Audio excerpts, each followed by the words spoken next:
بسم الله الرحمن الرحيم. الحمد لله رب العالمين، والصلاة والسلام على سيدنا محمد وعلى آله وصحبه أجمعين. خۆشەویستانم، سەلام و ڕەحمەت و بەرەکەتی خۆی گەورەتان لێبێت. جارێکتر لە بەرنامەی شیرینچا لە کەناڵی ئاسمانی پەیام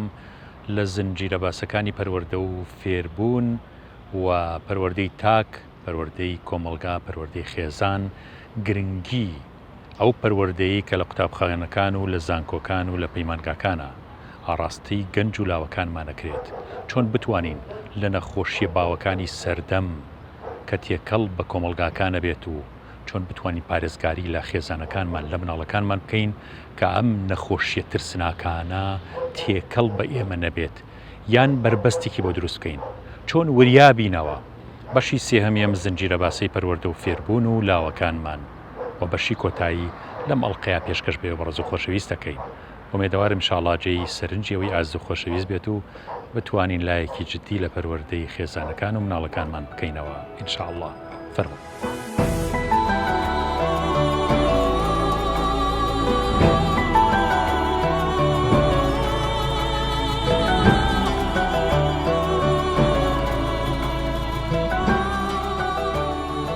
زۆرمان پێخۆشە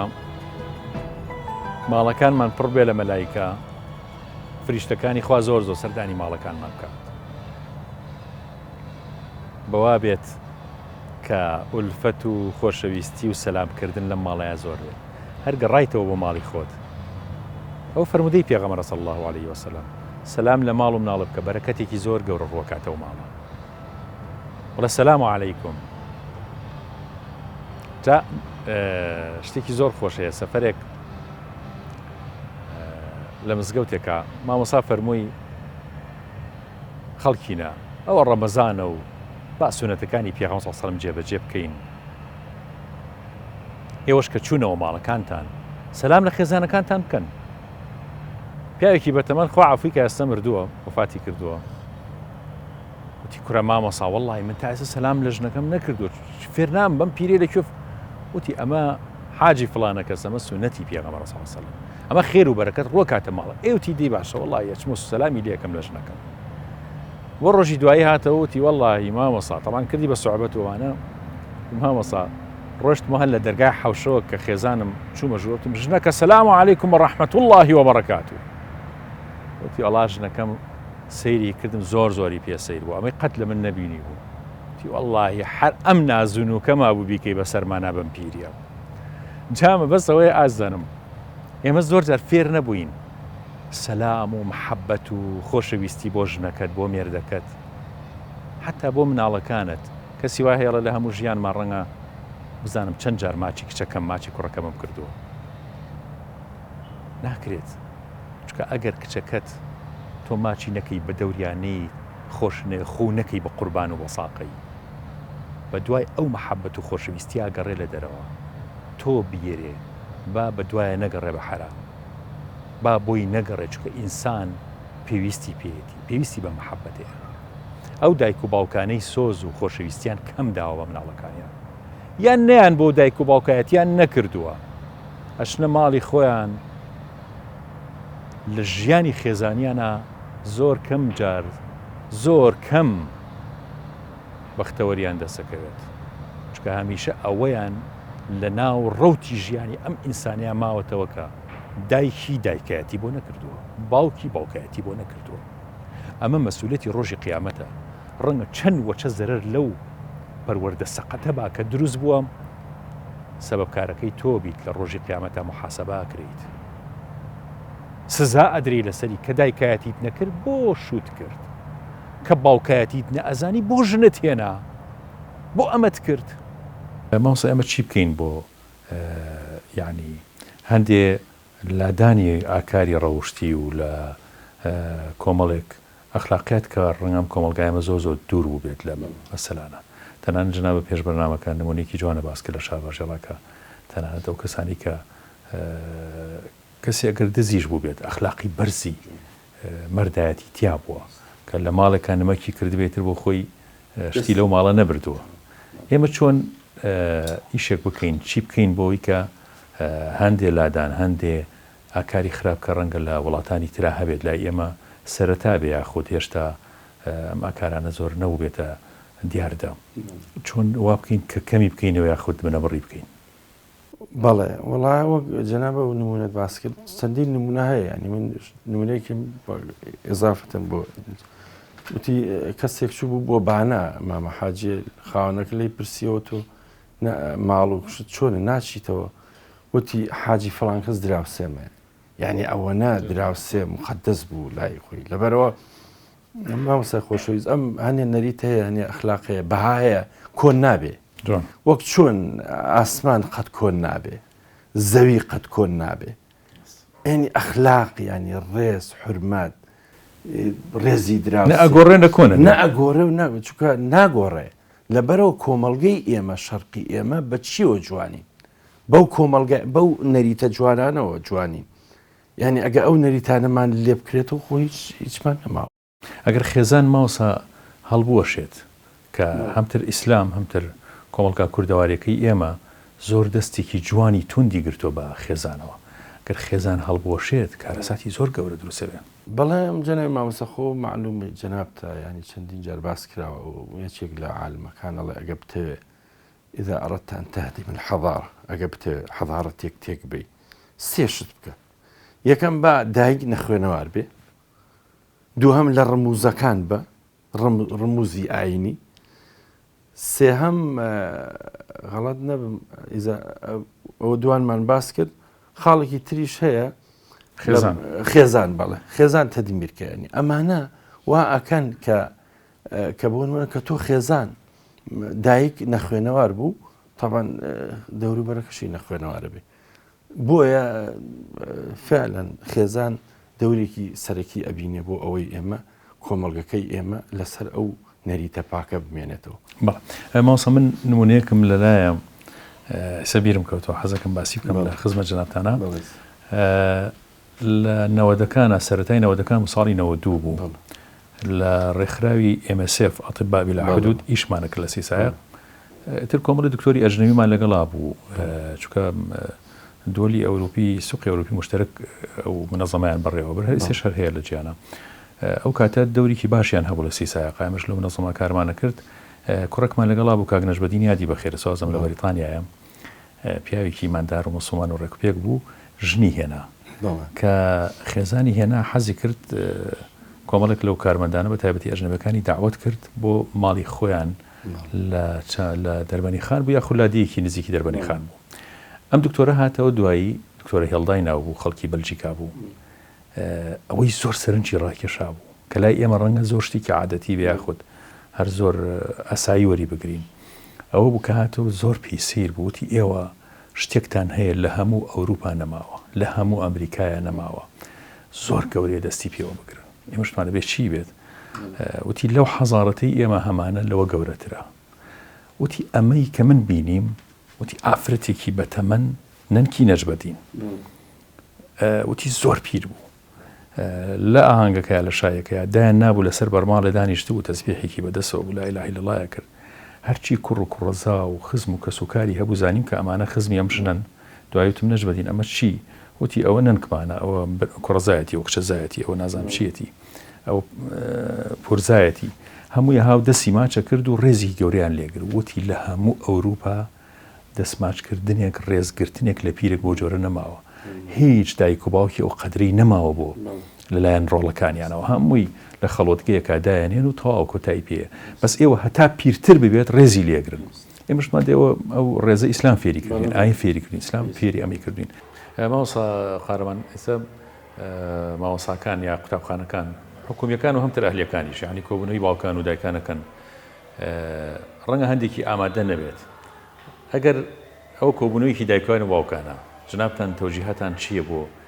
ئەم ساڵ ئەو کێشانەی کە هەیە ینی قسەتان چییە کە چی بکەن دایک و باوکان چی بکەن ینی هەیە نەخوێنەوەرە فەقیرە نازانێت چی بکات لە مناڵەکە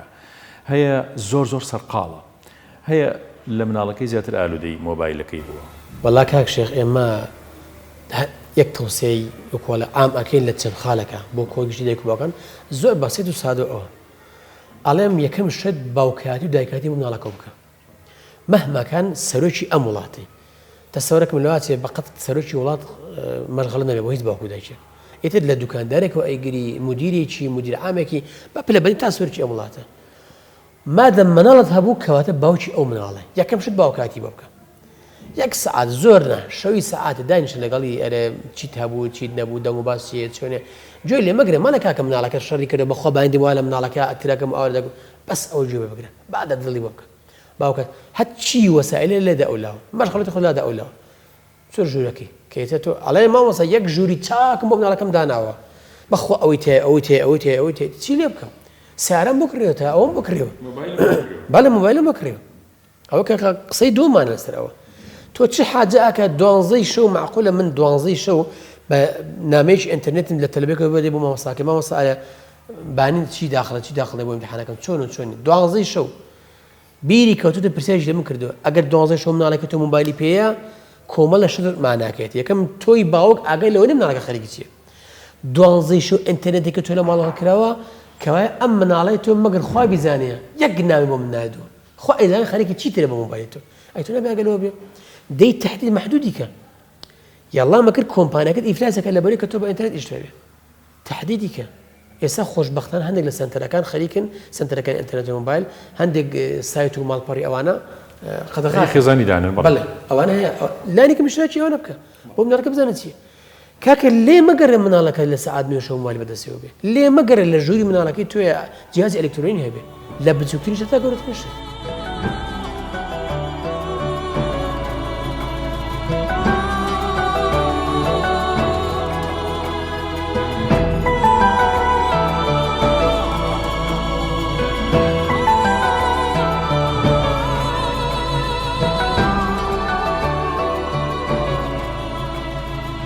زۆربەی مناڵ زۆربەی گەنج ئێستا ئولفەتی بە خەڵکەوە نیە تێکەڵ بە خەڵک نابێت قسە درەنگ فێرە بێ ڕەنگە و گرفتەیەتە لای جەنابتان کە بەشی هێگەڕێتەوە بۆ ئەم بابەتانەی یعنی سوشیال میدیا کە مەڕاستی کاریگەری زۆری هەیە جەنابتان تەوجیهاتان چییە کە مناڵ چکە و مەجلیسانی نەماوە کە کۆن هەمان بوو ئێمە ئەو دانیشتانی نەماوە هەتا سەلامکردن ینی سەلام لە کەس ناکەن خزم ناناسێت دۆست ناناسێت دراوسێ ناناسێت چی بکەین ینی بەڕاستی کە ئەم گرفتێکی گەوری ئایا ئەو گرفتە لای ئێوە بەرجەستە بووە قوربان زۆرشمان هەیە دواکەوتنی زمان بەڵێ هەمانە واوەی کە دایک و باوکە لە وڵاتی تۆشان 16 حەفەزاڵەی نازانێ خۆم جلی بۆ کڕم طبعا من گلەی لە دایکەکەکەم یعنی چۆن 6 ساڵە نازانێن جل بکڕێ مناڵە بێ لە 3 ساڵی خۆی بڕێ باچی لەبەرەکە نەک لە 6 ساڵێ تۆ پانتۆلی بۆ کڕی ئەبێ خۆی بێ لەگەڵ تا بڕیار باوردۆ دە فێریکی حەز لە چ ڕەنگی خۆڵی بژێرە بەسیترین شت کاچە بۆ مەطعەمەم دایک و باوکە با ئەو مناڵە با مناڵەکە پارە بە یعنی تۆ بای 30,000 بدەست ماڵەکە بڕۆ تۆ بێ و مامەکە ئەمە پرسیارەتی دروستەکە ئەچی بۆ جەوازات ئەچی بۆ جنسیە ئەچی بۆ دایرەیەک مناڵەکەت لەگەڵانە باتیوی سەری قاڵکەی بەرپرسیارەتی بەرە بڵێ تۆ ئەمڕۆ مەسئولی ئەم وەرەقانەیە بێ ئاگاو لێ بۆرە لەگەڵ ما بالضبط ئەم مناڵە تر متمانەی بۆ خۆی دروستە بێ مەجلیسێکە لە دەمەجی 12 مەجلیس باستیانیان لەگەڵ تۆ لە ژوور بە قەیچێکە با قسەی گەورە بێ باڵم تەنیشتدانش بۆی فێری ئادابی مەجلیس بێ چۆن قساکە چۆن مامەڵاکە بەڵێ ڕاستە گەنجارمان ئێستا نازان لە مەجلیسەکە دانیش یەک دەقەت بۆستێ مۆبایلەکەی بەدەستەوە چ تەحملی نەماوە چش قسەی پێێنێ دوایەوە نازانێت چی بڵێ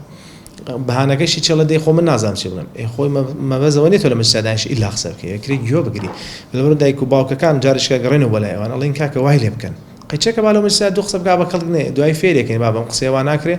ئەو هاکرێ بەڵێ ئەمانە زۆر گرنگن چونکە نسبەی نەجاح لە ژیانە بەشێکی زۆر ێگەڕێتەوە بۆ پەیوەندیەکان لە 85 هۆکاری سەرکەوتن لە ژیانە لە دوای تەوفیقی خوا سوبحانەوە وتعالە ئەگەڕێتەوە بۆ بێتە زیرەکی سۆزداری واتە چۆن پەیوەندی لەگەڵ خەڵکاکەی مامەڵە لەگەڵ خەڵکاکەی هەڵسوکەوتەکەی لە 15 گەڕێتەوە بۆ زیرەکی کە ئێمە بە فیزیا و کیمیا مێشکی سەر یەکتریمان بردۆ لە مەکتەبەکانەوە پێمان وایە گەر سەی لە فیزیا نەیە جام وترم کوڕە ساقتە ئەم کچە کەوتووە ئەم کچە بێکەڵکە ئەم مناڵە نا ئەو لە 15 ئەمە هەمووی بەحسە یعنی قسەی من نییە ئەمە لە 15 لەسەر مانایەوە نیە ئەمە گرنگی ئەمە گرنگە بەس لە 85ەکەی تر گرنگە خۆگەر بشتینەوە بەلای پێغەمبەری خوا صلی الله علیه و سلم یعنی هەموو ژیانی ئەگەر بکەین بە چەند بەشێکەوە نیوەی خەریکی ئەم ئادابانە نەبووە فێری ئەسحابی کردووە چۆن ئەدەبیانە بێ لەگەڵ خەڵکا مامەڵە بکەین تۆ لە ماڵەوە چ دەرۆ زیکری هەیە تۆ ماڵەوە زیکری هەیە ئەڕۆی بۆ لای فڵان کەس دوعای هەیە تۆ هەمووی ئاداب و دوعا و ئەزکارە ینی بەڕاستی ئەمە لە دینەکەشمانە هەیە پێویستە ئەمە دەست پێوە بگرین لە سەرەتایە بەخێرات نالێکم خۆی ئێستا ئەگەر سیر بکەین هەموو کێشەکانمان من وەکو خۆم بزانم ئەگەڕێتەوە بۆ کاری دەرونی، دووەم بۆ باری ئابووری ئەساسی هەموو شوێنەکە. یعنی من لە وەختی خۆیان سەرباز بووم، لە وەختی خۆیان موچەمان وەرەگرت، من قەت لایەنگری سەدام نەبووم، بەڵام ئەو پیاوە موچەی خەڵکیە لە کاتی خۆیان عەرەب ئەڵێ قەتع لە عناق وەلا قەتع لە ئەرزاق. موچە سربژێوی ژیانە. خەڵک ئەمڕۆ مەسەن بڵێن بەیانی موچێ بیر لە بەیانیە کاتۆکەی موچەکەی وەرگێ بۆی لە عینی وەختە بیاتەوە بە خەڵک. یعنی موچەکە لەوانەیە دوو ڕۆژ لای خەڵک نەمێنێ. باری ئابووری ئێسا زۆر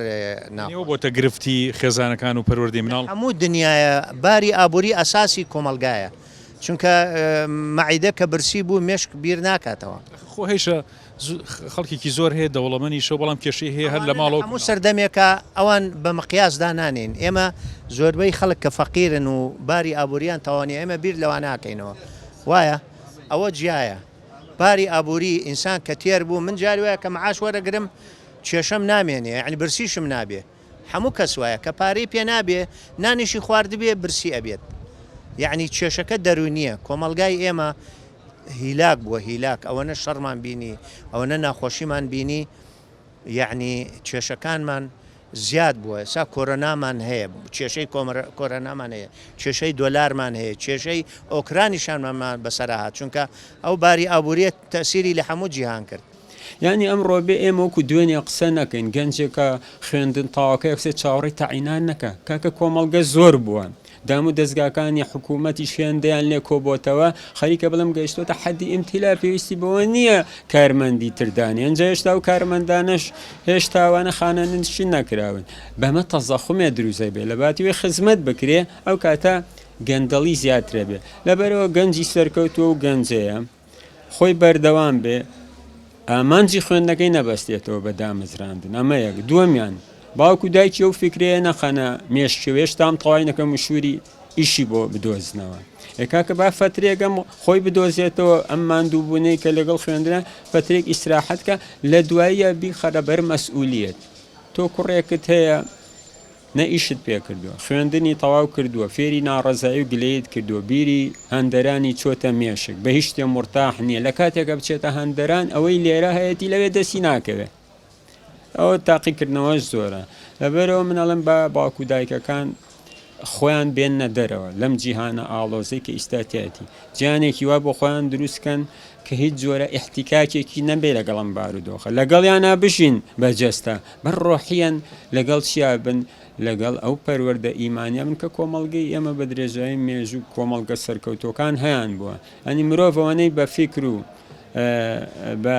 عەقیدە و ئیمان و بە جۆرێک لە فەلسەفەی ڕاست و دروست شارستانی دروستەکەونە بە ئیمکانیەتی مادی و بە زانست دروستی ناکە. ئەمڕۆ ئێمە خۆ لە زانستان کەم نییە، هەموو شتێک دوێنێک شتێک دابهێنرێ، هەم لە ڕووی فکریەوە، هەم لە ڕووی زانستیەوە، هەم لە ڕووی اقتصادیەوە بە ئێمە ئاگا بۆ ڕۆژی دواتر. بەڵام چه ئیسفادەیەکمان لەمە کردووە. لەبەرەوە باوکەکان بگەڕێنەوە بەسەر خۆیانە ئەنجا گلەی لە مناڵەکانیان کرد. زانە تاوانت چێ؟ خەڵکی پێشووا بوو کاتێک کارەکانی بەدەستەوە ناهات تووشی کێشە و گرفتە بوو، ناچوو شەکوای حاڵی لە بەرامبەری خۆی بکە،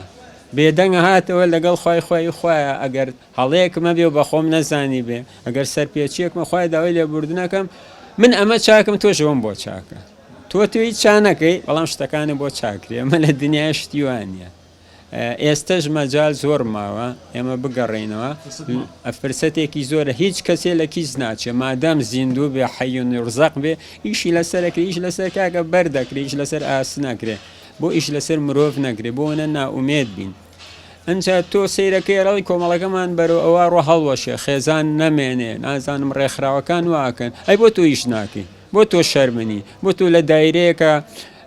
50 کەسی مولتەزیم و دینداری تیا، 4 کەسی تیا لە ڕێلایەن ناوە، ڕێکخراوێک پەیوەندی بەو چوارەوەکە، ئەو چوارە بەو پەڕی جەراعەت و شەوق وێنە پێشەوە فکرەکە تەڕحەکەن و ئیشی بۆکەن. بەڵام تۆ سەرێک کەس کردوڵێ با پێم نەڵێن ئەمە کەسێکی نازانم تونگا، کەسێکی وایە با بە تۆ بەربەست بە لە ڕێگەی کاری چەوت و چەوێڵە، ئەو کاتە هەر جنازناوێ لە تۆ ئەنرێن ئەبێ شانازی پێوە بکەیت. بەڵام ئەوان پێیان ئەڵێن خەڵکێکی لەگەڕ ڕێزما داوێن پیسن، شۆراونەتەوە، ڕەگەز بازن، زەردەخەنایان گرێ. من ناڵێم ڕەتفیعلێتە بێ وەکوان بێ ئابڕووبینیان شتێ بەڵام ئێمەوە نەشتی جوانمان پێیە کە ئەوان نەتوان لە بەرامبەر جوانەکان سەریان بدرێ لە قولەپەی قاچشمان حیف ئەبێ هۆشیاری بگەڕێتەوە بۆمان شانازی بە دینەکەی خۆمانەوە بکەین شەنازی بە کولتورەوە بکەین بەو شارستانی جوانەی کە ساڵانێکی زۆر ئەو ڕۆژاوی کە ئەمڕۆ گاڵتەمان پێیەکە چاوی لە نور و ڕۆشنایم شارستانیە بوو خەڵکانە نارد بۆ ئێرە فێری ئەو شارستان و ئەو هەڵسو کەوت و ئەو پیشە جوانان بێکە ناو موسڵمانانە فرمودەیەکی پێغەمبەرمان هەیە صلی الله عليه وسلم لە شاری مەدینەیە پێغەمبەر صلی الله عليه وسلم خێزانێکی بینی ڕەوشتێکی زۆر زۆر گەورە و جوان و شتێکی زۆر گەورەیان هەبوو لە ماڵە کە بەیەکەوە ئەم خێزانە بەیەکەوە زیکری خۆیان کرد تەسبیحاتی خۆیان بەیەکەوە کرد عیبادەتیان بەیەکەوە کرد بە کۆمەڵ ئەنی ئەم خێزانە ئەم ئەخلاقە ئیمانیە جوانیان هەبوو پێغەمبەر صلی الله عليه وسلم بۆ ئەم خێزانە و بۆ هەموو خێزانانەی ئێمە و بۆ هەموو خێزانی موسڵمانان فەرمووی ئەزانن فڵانە کەس ئەم خێزانی ئێوە شتێکتان تایە کە ئەویشەوەی بەیەکەوە زیکری خواکەن شەیطانی دەرکردووە لە ماڵتان واز لەم زیکرە بەیەکەوە مەهێنن با شەیطان نەگەڕێتەوە ماڵەکانتان واز لەم ئەخلاقە جوانە مەهێنن با شەیطان تێکەڵتان نەبێتەوە ئەزان شەیطان بێتەوە ماڵ یعنی چی؟ هێنی کوڕەکەت تێکەیە کچەکەت وێرانەکە مێردەکەت فێری خیانەتەکە ژنەکەت والەیەکە کە گرنگی بە تۆ نەیە و تۆی بیرچێتەوە و ئەسڵەن موشکیلت بۆ دروست بکات گەڕانەوەی شەیطان بۆ ماڵەکان خێری هیچیان نییە گەڕانەوەی شەیطان بۆ ماڵەکان دەستبەرداری خێزانداری و بنەماکانی خێزانە بیت لەبەرەوە زیکری خوا زۆر زۆر بەیەکەوە بکەن عیبادەت زۆر بەیەکەوە بکەن هەر کێشەیەکتان توش بوو لە ماڵەوە باشترین شتێک کە کێشەکەتانی پێچارەسەر بکەن بەیەکەوە زیکر بکەن بەیەکەوە 4 ڕەکعات نوێژ بکەن بەیەکەوە سەڵات زوحای زیینوو بکەنەوە لە ماڵەکەتانە بەیەکەوە قورئان بخوێنن ختمێکی قورئان بەیەکەوە بکەن ڕزگارتانە بێت لە هەموو کێشەکان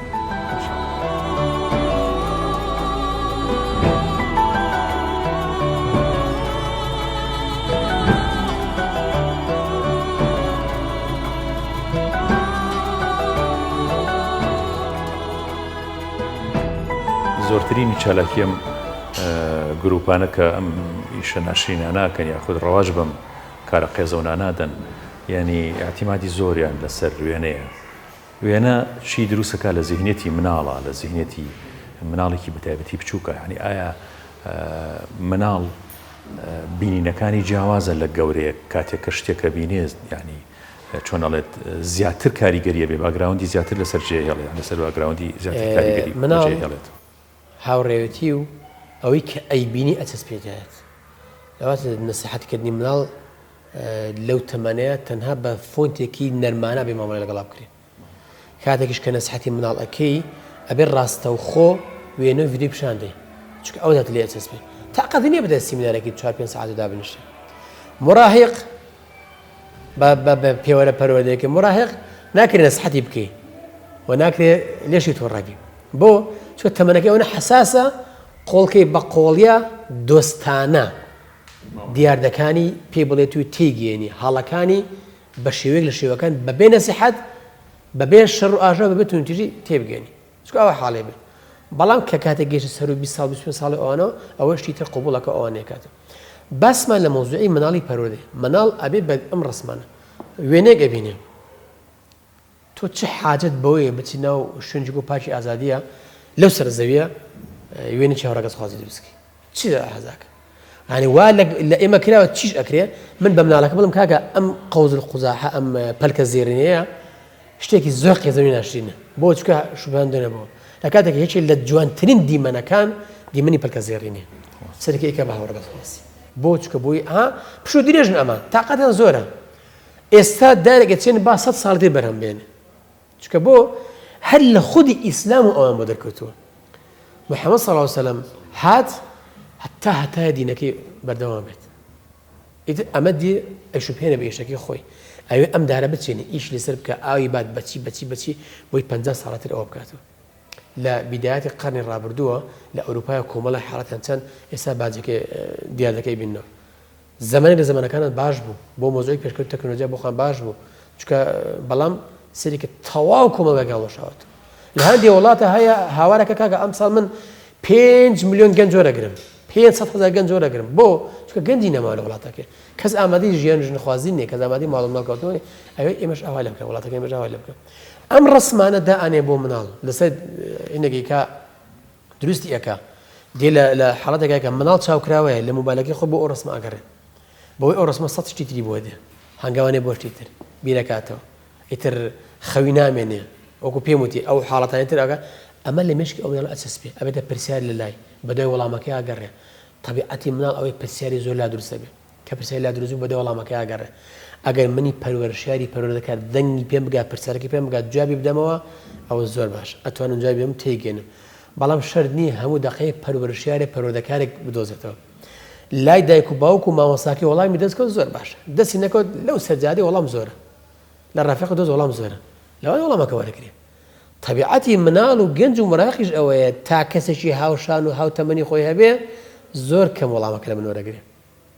بۆیە ئێمە کارێکی وا بکەین چ وێنەیە چ پرسیارە چ وەڵامە چ سمینەر ئەوەیە خۆمان لە مناڵەکان نزیکێنە ڕێگایەک لە ڕێگاکانی پەروەردەکردن بریتێ لە چیرۆک ئەتوانم بڵێم باشترین ڕێگای پەروەردەی مناڵ باشترین ڕێگا لە هەموو ڕێگاکان باشتر بریتێ لە چیرۆک جێڕانە پاشان یاریکردن یعنی ئێمە ئەگە قیاسێکی بدەنەی چیرۆک جێڕانەوە سەرجەم بەهاکانی تایە و مرۆڤ فێری بەها کۆمەڵایەتی کللتوری ئاینی پەروەردەی ڕەوشتی ڕفتارەکانەکە لێرە توانین تو تیا بچێنی لە مناڵە هەر بە چیرۆک تیا بچێنی چیرۆک چارەسەری بەشێکی زۆر لە گرفتەکانی ئێمە ئەکا بەڕاستی لە گرفتەکانی مناڵان کە لە مناڵان هەیە و من زۆر دەک بکسە گلیان هەیە مناڵەکەی ئەترسێ بەتەنیان بخەوێ مناڵەکەی لە ڕاوکەی هەیە مناڵەکەی مەسەلەن شەڕەنگێزن ینی کۆمەڵێکی زۆر بەس بە چیرۆکتانە دایک باوک چارەسەریکە بەڵام ئەو چیرۆکە پەروەردەیانەی کە گونجاون بۆ تەمەنەکەی خۆی بۆ بژێڕێتەوانەیە خۆ گوێی لێ بگرێ مناڵەکە ئێمە زۆر جار بۆ چارەسەری زۆر گرفت دەڵێن دایکمان خۆت چیرۆکی بۆ دروستکە هەر بۆ چیرۆک و چارەسەر بەکارهێنین هەر جۆرێک لە چارەسەرمان چارەك چارەسەر بە چیرۆکمان هەیە بۆ خۆمان لە چارەسەرکردنە بەڵێ چیرۆک جێڕانەوە بە یارمەتی زۆری ئەدە جاو چیرۆکانە هەر چیەکە چیرۆکیشی کۆمەڵایەتیە ئاینیە چیرۆکێکی تایبەتی دروست کراوە خەیاڵیە بەپی تەمەنەکانە گۆڕێت زۆر یارمەتی دەرە بۆ ئێمە ویسفادی زۆری لەکەین و ئێمە ترچی هەموو دایک باوکەکەن ئەگەر بتوانێت ئەو منابەتای بدە مناڵی کێشیان هەیە پێش خەوتن دایکان هەندێک چیرۆکی تایبەتی بۆیان بجێڕنەوە یان ڕۆژانە کە دائەنیشن دایک و باوک چیرۆک بژێڕنەوە زۆر جار چیرۆک مەرزینە چیرۆکێکی ناو کتێبەکان بێت لەوانە چیرۆکەکە باسکردن لە ئەزمونێکی دایک و باوک بێ من باسی ئەزمونێکی خۆمەکەم نەک بڵم من لە تۆ باشترم ینی بە بەراوردکردن نا باسی ئەوە کە بۆ نمونە مناڵێک زۆر حەزەکە بزانە باوکی لە خۆناغ یەکات چۆن بووە ئەو خەیاڵاتی لە بیرەتی خۆی بۆ بژێڕێت یانەنکی بۆی بژێڕێتەوە چێشی لێ وەرەگرێ و تشجیعیەکە هانی ئەدا بۆی ئەمانە هەموو چیرۆک زۆر ڕێگایشی گرنگە بۆ ئێمە لە دوای چیرۆک ئێمە یاریکردنمان هەیە لە دوای یاریکردن ئێمە هونەرمان هەیە وەکو وێنە کێشان وەرزشمان هەیە ئێمە هەموو ئەمانە بە سوود لێ وەربگرین ئێمە لە پەروەردەی یاسایەکمان یاسا پەروەردەی بە سوود لە هەموو ڕێگاکان وەربگریتن هەیە ڕێگا وەرنەگری ئاین زۆر ڕۆڵی هەیە بۆ پەروەردەکردنی مناڵ وەگوتم مەسەلەی وەرزشکردن زۆر ڕۆڵی هەیە و زۆر بنەمای ئەساسی دە مناڵە دەرەخی یاری فکریەکان بۆ مناڵان کە ئێمە زۆر جار لە کۆمەلگەی خێزانی خۆمان هێمالی یەکەین بۆ گەشت پێدانی فکر و بیرکردنەوە تێڕوانی مناڵ هەموو ئەوانە بەڵە سوودی تایبەتی خۆیان هەیە ئەمە ئەگەر ئێمە ئەمانە جێبەجێکین تەواان دووری خێنە لە شتە خراپەکان کە مناڵ بەرەو خراپیە بات وڵاهی من ئێمە حەدمان نییە لەو بوارە قسە بکەین بەڵام تەنها یەک ئامۆژگاری باوکم هەیە کە هەمیشە بۆ هەر پێنج براکە و هەر پێنج خوشەکەم ئەیڵێتەوە ئەفەرمێ من لەوەتەی هەموو ئێستا 70 ساڵی تەمەنە تەڵێکی ڕەش لەسەر ڕیشیان نەماوە ئەفەرمێ لە ژیانە من دووشتم نەکردووە کاری حرام ئەنجام نەیەوە و لە ژیانمە لقمەی حرام نەداوە دەرخواردن ئەم دوو کارە هەمیشە جەخت لەما کاتەڵێ ڕۆڵە لەم دووشتە دوور بن دڵنیا بە هەم دنیا بنەوە هەم قیامەتە بنەوە و ڕزقی حەڵاڵ بۆ گیرفان بەرەکەتە بۆ مەعیدە ڕەحمەتە بۆ ژیان بۆ قیامەت بە هەمان شێوە یعنی بەڵام حرام پێغەمبەر صلی الله علیه و سلم فەرمێ بۆ باخەڵ ئاگرە بۆ ناوگۆڕ ئاگرە بۆ قیامەت شەرمەزاریە یعنی لەسەر و هەموو شتێکەوە ڕزقی حەڵاڵ پەروەردە ئەگۆڕێ ئەگەر ڕزقت پاک و چاک و حەڵاڵ بوو دڵنیا بە پەروەردەکەشی دروستەیە بەڵام تۆ لەم لاوە بە حرام پێیەکەیت و بە حرام مناڵ پەروەردە بکەی ترەوە دەست دەرەچێت و خوای گەورە عاقبەتمان خێر بکە ئینشاءالله ئەخیر پرسیارمان جەناب بۆ مناڵەکەی خۆت ئەبێت چی بۆ بکەیت بێت چیرۆکی بۆ گەڕیتەوە بێ مەشغوڵی بیت یا ئەیسپێری بەدایکی وڵی من دایکی خوالی ڕازی بێ زۆر زۆرمان و بەدەستێون بە حکمی ئیش و کار و پیاکردنی ڕستە حەڵاڵەکە سەرقەڵم لەم ناوەکو ئاگدارن دایکی زۆر بەدەمەبوونی هەیە بترەوەی لەسەر شانی منە لە ڕۆمادیەکەەوە و سۆز و عاتف و خۆشەویستەکەی بەخشین بەڵام پەروەردەکەی لە دەست دایکایەتی و بەڕاستی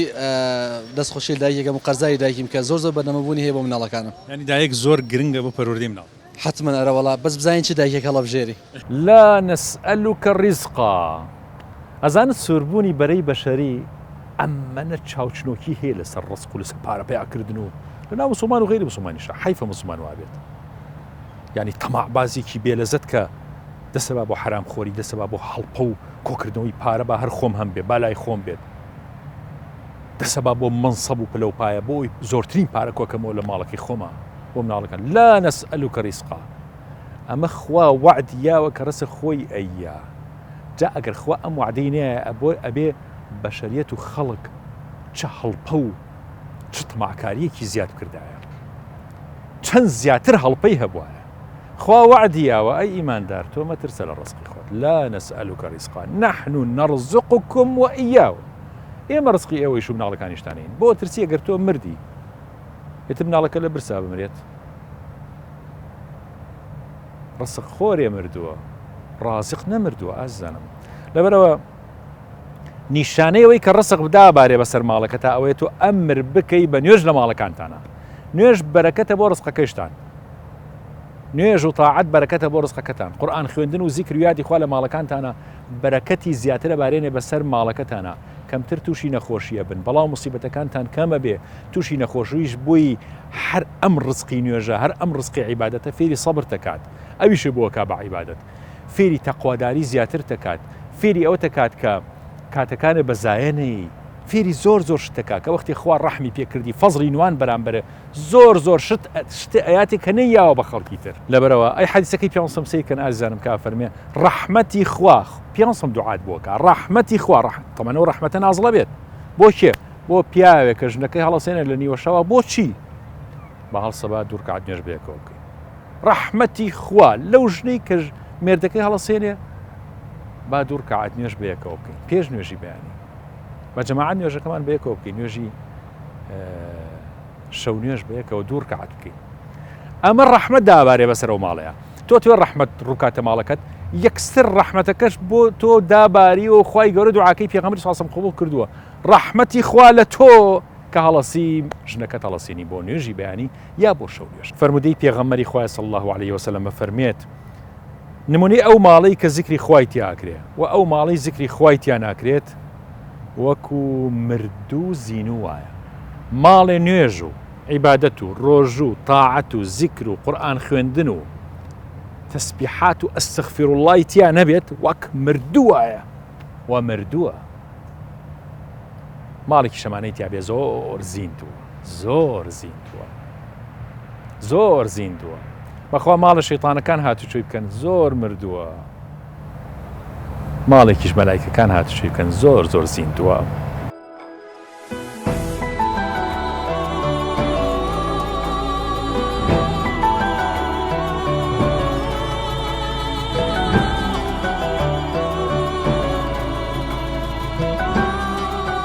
گەنجێکە ئابەم شێوە پەروەردە بێ ئەمەی کە بەم هەڕەمەکی کە ئێستا لە کۆمەلگای خۆمانە هەیە بە ڕێژەیی بڵین باوکو دایکی لە کۆڵی خۆیان یەکەنەوە لە باژنی بۆ بینین بەشکم عاقڵ بێت یا ئەیەن بەش و بەشکم ژیر ببێت کەڵەکەبوونی ئەم کێشە گەورانەی کە لەم گەنجەیە دروست بووە خێزانێکی چۆن دروستەکە یا ئەو پەرتەوازەیەسە لە خێزانە هەیە ئەو مەسئولیەت هەڵنەگرتنی پیاو کە بۆ مناڵەکانی بۆ ژنەکانی هەیەی ئایا مە گرفتە گەورەکە لیان ناتەقێت من دائما ئەڵێم گەنج کوڕ یەک دنیا کێشەی حل نەکراوی هەیە کچەکەش یەک دنیا کێشەی حل نەکراوی هەیە چاوەڕێکن تا شوەکەن ئەڵێ مێردەکەم بۆم حلەکە ژەڵە ژنەکەم بۆم حلەکە طبعا کێشەکانە بە دووەنە شەڕەکە گەورە هەبێ جیابوونەوەکە حازرە بەعکسەوە ئەبێ ئەمە فێری ئەم کچەی بکەین باوکی من کە تۆ زەواجەکەی مێردەکەت علادین نییە مشتێکە بۆ بکە ئەوەی علادینیەتە دەرەوە بەعکسیشەوە ژنەکەت مەلیکەی فڵان شوێن نییە بتوانێ مشتێک بۆ بکە ئێوە پێکەوە ژیانەکەن لە پێکەوە ژیانی ژەبێت تۆزە داوازی تۆزە بەرز بێتەوە بەو شێوازەیە بە دڵنیاییەوە گرێمە مناڵمان پەروەردە نەکرد ژنیشی بۆ بێنین خراپتر یەکەین شەر نییە باشیکەین ڕاستە جاری وایە ژنەکەی عاقڵە یا پیاوەکە عاقڵترە ئەوی تریان بە حساب باڵانسەکە ڕاگرێ ئۆکەی بەزەمە تاکەی ئەم گرەیانە بەبرەوەی ئەمە ئامادەی بکەین یا ئەوێ بێ مناڵمان نەبێ یاوێ مادام مناڵمان هەبێ ئاگەمە لێ بێ و ئامادەی بکەین ئەوەندەی پێمانەکرێ لە ئاخیرش تەوفیقی خوایە یعنی فشەی ناوێ بەڵام ئێمە ئاڵێن ئەمە علم واڵێ دینیش لەگەڵ علما یەکانگیرن ینی بەیەکەوە ینی خۆزت یەکترینین ئێماڵێن وابێ باشترە بەڵام ئیتر ئەگەر خی گەورەش وای نەنووسی بێ ئەوان دەسڵاتی کەس نیە بەڵام طبعا إن شاء الله وليس للإنسان إلا ما سعى هەوڵکەوت چۆن بێ إن شاء الله نەتیجەکەش هەروە بێ بە دڵنیایەوە گرفتێکی گەورە ناو خێزانەکانە دروستەکە ئێمە گرفتێکی کەشمانێ لە خێزانەکانە ئاخرشتم بێ يعني من هەندێک کەیسم بۆ دێ شتێکی بێتە ئەزمەی نصف العمر ئاتە قەیرانی نیوەی تەمەن لە دوای چلەوە زۆر ڕۆدا لە پیاوە و لە ئافرەتانە مناڵەکان گەورە بوون بە هەرزەکار پیاوەکە تااقەتی جارانی نەماوە چکە هەرزەکار تەبیعەتی خۆش نییە ژنەکەش عینە ست تەحملی نەماوە سەرەکەی شەڕ زۆر دروستە بێ لە ناو خێزانەکان ئەم شەڕە کاریگەری لەسەر هەرزەکارەکان زیاترەکە خراپترە بن سەرنجامی ئەم شەڕە جارێ بەجیابوونەوە تەواوی هەرزەکارەکەەوە نەیترتیاچی یاخود بە پێکەوە بوونێکی هەمە ڕۆژە شەڕ هەموو ڕۆژە شەڕ ئەوەی درفتەکە ناچاریە ئتەجارە پیاوەکە لایە چێ سەر خۆڵەکە و بە دوایشتی ترە ئەگەڕ خوانەخواسە یا جارێژنەکە لایە خیانەتی زەوجی دروستە بێ ئەنی بەڕاستی ئەم شتانە منەی بینم لە عیادەکانمانە ئەمەش بۆ خۆی گرفتەیشکێ کورتێ قسان خوێندنەوە زۆر گرنگە بۆ پەروەردەی مناڵ چۆن ئێمە شتێکە کڕێنە چنی خوێن و زین چۆن بەکارێ دەپرسیار لە 20 کەسەکەین ئەو سپلیتە چۆن داگرسێ ئەم مناڵەش ئەوێ بزانی چۆن پەروەردەیەکی خوێندنەوەی پێویستە گەڕانی بەدوایە پێویستە ماندووبوونی پێویستە ئەبێ سیمینار ببینی تەمان لای کەسی پسپۆری خاوەن ئەزمموی ئەو بوارە لە پەروەردەکردنە چکە ئێمە دوایی وە نەخۆشیە بۆ لای ئێمە بەڵام خاوەن پەروەردەکان ئەزممویان هەیەکرێ بچن بۆ لای ئەوانە لیانە فێر بن ئێوادارین هەموو کەسێکی ئینشاءالله لە بەڵاو لە موسیبەت بە دوور بێ و پەروەردەیەکی صحیح مناڵەکانی بکەن بەڕاستی مەڵسایمە ئەم گەوهەر و جەوهرە جوانەی خۆمان يعني حیفە هەروە وەکو جەناب دەفەرموویانی بە خۆڕایی بیرڕوخێنین تێکی بین وێرانی بکەین چی بکەین کە بەڕاستیمە وەکو ڕاگەاندن وەکو هەوڵێک لەگەڵ مامۆسایانە وەکو جەنابتان لەگەڵ پەروەردەیە چی بکەین بۆ ئەوەی کە ئەمە تۆکمە بکەین ئەمە بەهێز بکەین چکە وڵاتەکەمان نیشتیمانەکەمان بەڕاستی لە کارەساتی زۆر گەورە ئەپارێزین کەسێک گەنجێک کە پەروەردە بێ وەکو جەنابتان دەزانن کە فێری خیانەت نابێ فێری دزی نابێ فێری بەدڕەوشتی نابێ وەختی ئاوە پەروەردەیەکی ئاوە جوان بکرێ خیانەت لە وڵاتەکەی خۆی ناکات فێری گەندەڵی نابێت بەڵێ وڵای جەنابی مامۆستا وەک عەرزم کردی کە نمونەیەکم هێنایوتم ئەو کەسە ئەڵێ ئەگە وتیست کۆمەڵگە تێک بێ یەکێک لەوانە مامۆستا بێ ئەرزشکە یەکێک لەو دوانەی کە خێزان ئەڵێ مامۆستا جا ئێستا ئەگە تۆ بتەوێ بڵین کۆمەڵگە بەرەوە پێشبەری ئەبێ کارکتەری مامۆستا قودسێتی خۆی بۆ بژێڕیتەوە یعنی مامۆسای ئاینی بێ مامۆسای مەکتەب بێ چونکە ئەگەر قودسێتی ئەگەر ئەو قودسێتەی نەبوو زوو لە کتێبە فقهیەکانە ئێستا لەم کتێبەی مفرداتی ڕاغب و ئەزان شتێکم بینی شتێکەکە زۆر جوان ئەهێنێ ئەڵە کەئەنەه عەلا ڕوئوسیهم الطەیر باسی فەقهەکانەکە یعنی ئاوا بە شێوازە داهانیشتن لە خزمەتی مامۆستاکانە وندە ڕێزی مامۆستاکان نابوو خۆ ئێستا ئەلحەمدولیلا هەر ئەوەش هەر باقیە ینی مامۆستا بەڕ مامۆستایانی ئاینی بە تایبەت سەیرەکەی فەقهەکانیان هەر زۆر احترام زۆر بڵاو بەس قەدیمیەکان زۆر عەجیب بوون مامۆستا بەڵێ جا ئەو کە ئەڵێ کەئەنەه عەلا ڕوئوسیهم الطەیر شەرحی یەکا ینی دیقەت دەدەی جاری وایە بۆ نمونە فیلی یان نەهنگە شتێک ئەو تیمساحە ئەیبینی لە ناشنال جیۆغرافیک ئەو ئین تەیرێگێ چێت دەمی بۆ نمونە بەدەنوک نییە دانی بۆ پاکاتەوە خۆی ناجوڵێنە بۆ ئەوەی چی لە پێناوی ئەوەی ینی ئەزانێ ئیسفادەکە لەم ئەم پیسێ لابە تەشبیه نەبێ ینی ئاوە تۆ چۆن ئەڵێ ئەو تەی ئەو بڵێن ئەو حەیوانە خۆی بێدەنگ ئەبوو وەک چۆن بۆ ئەوەی تەیرەکە نەفڕێ ئەو نمونە ئەلەوەوە یانێتەوە کەئەنەه عەلا ڕوئوسیهم الطەیر ئەوەنە ئەدەب جا کە تۆ ئەدەب و احترامی مامۆستاکەت گرت مڕەبیەکانمان ئەو کاتە مڕەبی ئەتوانێت دەوری خۆی بینێن ئەو لە کتێبەکانە من بینیمە ئاوە کە عالمە نەفسانیەکان عالمێکی میسریە ئەڵێ مڕەبی وەک ڕەسامێکی مبدع وایە چۆن ڕەسامێک سەیرەکەی ناحتێک ئەو هەموو ئەو پەیکەرە ئەو ڕسمە جوانە دروستەکە ئەو پەیکەرە یان جاری وایە مەنزەری وا ئەبینی یعنی ئەگە زۆر دیقەتی وا ئەزانی طبیعیە شەلالەیەکت بۆ دروستەکە ئەڵێ مڕەبی وەک ئەو ڕەسامە وایە ئاوا ئەتوانە کۆمەڵگەیانی ڕاستکاتەوە. ماوەسا وەزارەتی پەروەردە هەماهەنگی و کاری ئێوە یاخود خەمخۆری وەزارەتی پەروەردە چۆنە بۆ ئەم بابەتانە؟ ئایا لیژنەتان هەیە؟ ئایا کۆبوونەوەتان هەیە لەم بوارەیە؟ وەزارەتی پەروەردە خۆی هەروەکو چۆن دەورات دەکاتەوە لە هاوینا بۆ مامۆساکان بۆ بەشە زانستیەکان ضرور نییە دەوراتی هەبێ بۆ ئەم بەشە پەروەردەیانەوە شتی تازە و شتی نوێ بەڕاستی بە خەڵک بگەێنرێت تاوەکو مامەڵەیەکی دروست لەگەڵ کێشانە بکرێ. وەزارەتی پەروەردە چەند ساڵێکە وشەی فێرکردن لە سیستەمی وەزارەتی پەروەردە ئێمە لاچووە. پەروەردەی فێرکردنەوە بزەوە بۆ وەزارەتی پەروەردە، یعنی کەواتە ئەو لیوەی تەواتی بۆ پەروەردەکردنی نەوەکانە لەسەر ئەو دابوونێتە جوانی کە هەمومان بەم پەڕێڕاستە ئەو پەرە چەپشان نازیفیواکەین. ئیج لەسەر ئەو جانبانە زۆرەکات هەنگاوی زۆری بوانێ لێژنە دروست دەکرێت. ینی خەمخۆری هەیە بەتەکید خەمخۆری هەیە وەزارەتی پەروەردە، بەڵام لە لاشەوە لەواتێ لە هەندێک حاڵەتە چاوپۆشی بکات. بۆ نمونە ڕێگە ئەدرێ هەندێک دروشم لەسەر دیواری مەکتەبەکان بڕازێنرێتەوە کە بە ڕسمی ڕێگە پێ ئەدرێ. ئەمە دروشمی هەوڕەگەز بازیە، ئەمە دروشمی نازانم یەکسانی جێندەری، ئەمە نازم کۆمەڵ لەم دروشمانە ڕێگە پێدا ئەمە لای تەلەبە بە پرسیار ئەم شتانە. وەگەرنە هەر ئەم وەزارەتی پەروەردەیە ئەمساڵ لە بەر لە دەستپێشی خوێندن 3 ڕۆژی تەرخان کردو بۆی کۆی گشتی ئیدارەکان بە مەکتەبی حکومی و ناحکومی هەموو قوتابخانەیەکەوە کۆی گشتی سیستەمی پرۆسە تایبەت بێت بە 3 مۆزوع: مۆزوعی مخدرات و جگەرە و ئەو نەوەشتانە، مۆزوعی دیاردەی شەڕ و ئاژا و چەک هەڵگرتنەوە نەوەشانە، مۆزوعی هاوڕەگەز بازی. لە کوی ئەمانەیە باز لە کۆمەڵە دیاردێتی ژنگە پارێزی و نیشتە سەروەری ئەو نەوەشانەکرێ. ئەمانە هەنگاوگەلی باشن وەزارەتی پەروەردە کردویانە، شتی زۆر باشەکەن، شتی زۆر چاکەن. یعنی ئینسان نابێت کە من بڕیار بووم ڕەخنەگەر بم بڕیار بە ئەوە بڵێ کاکە هەموو شتەکان خراپە نەخێر. کۆمەڵە شتی زۆر باش کراوە، کۆمەڵ هەنگاوی زۆر باش بنداوە، پارە سەرف بکرێت، تاقە سەرف بکرێت، وزە سەرف بکرێت، دەورات ئەکرێتەوە. تازەترین هەنگاوی زۆر باشی بەڕێوەبەراتی گشتی پەروەردەی سلێمانی ئەوە بوو کە ڕێگەی نەدا لە هیچ مەکتەبێکە یادی هەڵەوین بکرێتەوە کە دیاردەیەکی نەکراوە لە هیچ قوتابخانەیەکە لەژێر دەسەڵاتی ئیداری سلێمانیە ئەوەی بەڕێوەبەراتی گشتی پەروەردەی سلێمانی هیچ حاڵەتێک نەکرا و من قەناعەتم وا بوو بە عیبە لە هیچ پەروەردەیەکتر لە هیچ مەکتەبێکتر ئەوە بکرێتەوە، چونکە دیاردەیەکی تا کۆمەڵگا بڵێن ناحەزی بێ دیاردەیەکی ناحەزە، دیاردەیەکی ناباشە. مناڵ هەبووە بڕۆکەی عیلە هەبووی مامۆستا یەک هەفتەی ڕێکم ناڵێکم لە ترسە خەوێ نەکەوتووە لەبەری لە مەکتەبەکە دیاردەی هەڵەوین کراوەتەوە، شتی ترسناک و خوێناوی و ئەوەی پیشانداوە کە هیچ پەیوەندی بە ئێمەونە، هیچ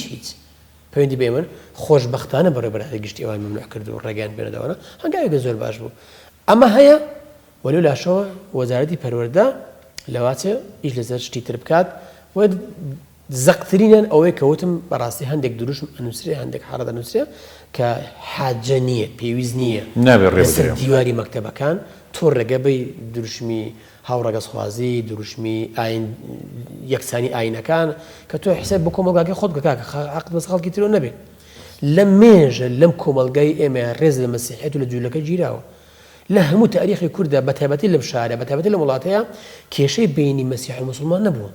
کە تۆ دی ئەم دیارە زەقەکەیتەوە دڵنیا بە کێشەش دروستە بێ هۆی زەق بوونەوەی دیار دەکەیتەوە، دڵنیا بە ئاژەر دروستە بێ 2000 ئەهێنی بەسەر خەڵکی ترە لەواتی مسلمانەکەی پێوتان بەرک کاکە تۆ بەسەر لەبەر ڕێزی دینەکەی خۆت کە بە پێی قسەی عەلامەکان و خەڵکەکەی تربێت لە ساڵەوە 5 کۆمەلگا مسلمانە تۆ لەبەر خاتر ئەوەش بێ نابێ بڵێ ئەم دینیم لەگەڵ دینێکی ترە یەکسانە، ئەم ئاینیم لەگەڵ ئاینێکی ترە یەکسانە. هەر حرمەتە بۆ ئەو وەرە منی مامۆستا تێبگەێنە کە جیاوازی نەکەم لە نێوان مسلمانێک و مەسیحیەکە فعلا نابا جیاوازی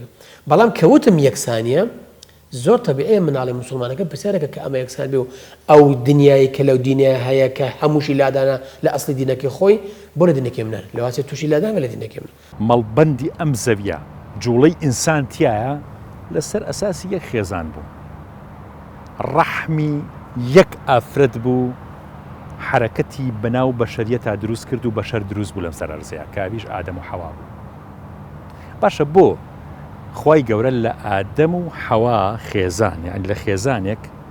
کە ژن و پیاوێکن لە ئەساسات لە یەکەم جارە پیاوێکە ژنێک دروستەکە هەردووکیانە بن بە ژن و مێرد خێزانێک دروستەکە. یعنی چی بنەمای ئەم سەر ئەرزە لەسەر ئەساسی خێزانە دروست بوو. زان چەند مانایەکی قوڵ و مەدلولێکی قورسی هەیە. خۆخوای گەورەی توانی بۆ نمونە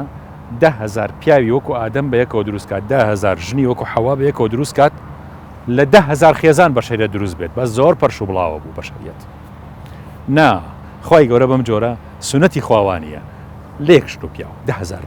لێک ژن و پیاو بەشەریەت دروستەکە واتە لە یەک خێزان واتە مرۆڤایەتی یەک خێزانە و ئەسڵی مرۆڤایەتی لە ئادەم و حەوایە کە یەک خێزانە لەبەرەوە نەزەرمان هەتا زۆر هەوڵە درێ بۆی کە نەزەرمان دوور خرێتەوە لەوەی کە ئێمە لە ئادەم و حەوا دروست بووین یعنی لێدانی خێزان لەم ڕێگەیشەوە دروست ئەکرێت کە ئێمە نەوەی ئادەم و حەوا بین بەڵام ئادەم و حەوا تۆکمەیی خێزانەکانیان هێڵنەوە مانا جوانەکانی قورئان و سنەتی پێغەمبەری خوا صلی الله عليه وسلم بەوەی کە خێزان بپارێزین لە باو با پیرە هەر کۆنەکانمان لە حەزرەتی ئادەم و هاتووکە با تۆکمەیی خێزان بپارێزین تاوەکو قابیل دروست نەبێتەوە جارێکتر یا قابیل لە ماڵەکانە دروست نەبێ و هابیلەکان زۆر بن لە ماڵەکانمانە